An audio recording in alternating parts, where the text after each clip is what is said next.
F.L. Rawson was a brother of Sir Rawson, one of the great engineers of England. He was called in by the Daily Mail to investigate Christian Science, and he did such a remarkable work that they were all astonished.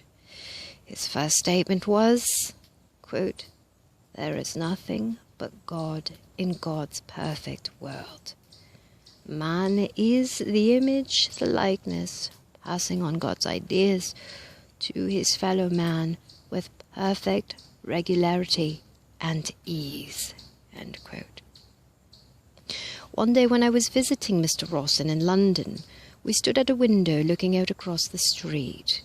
In London years ago, they used two-wheel carts drawn by one horse. Construction work was in progress across the way, and a horse pulling a two-wheeled cart came down the street, halted, backed up. The driver went to the back of the cart, and suddenly, before the eye could catch what happened, the box turned up and tipped the whole load of rock right on him.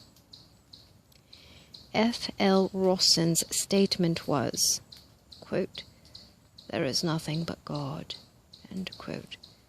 And the man seemed to come right up through the rocks, and he didn't have a scratch on him.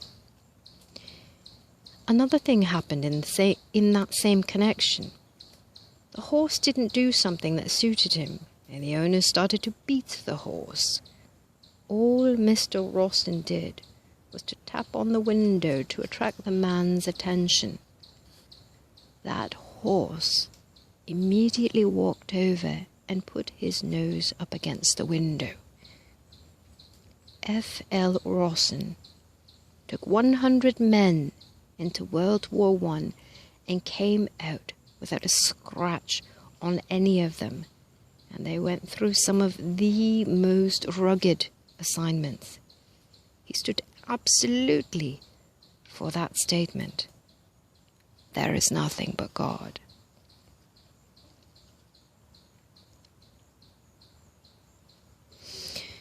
We can go on and state almost indefinitely what happens as we take the right attitude toward a thing.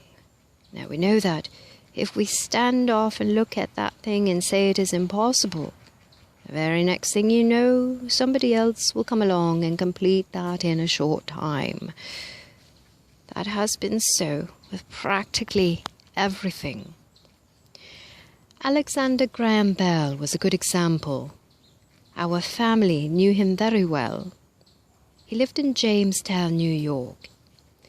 He walked 60 miles from Jamestown to Buffalo, New York, to contact my father and his two brothers, who were small bankers in Buffalo at the time, and asked them to let him have $2,000 that he might attend Boston Tech to perfect his instrument and install it in the Centennial grounds in Philadelphia in 1876.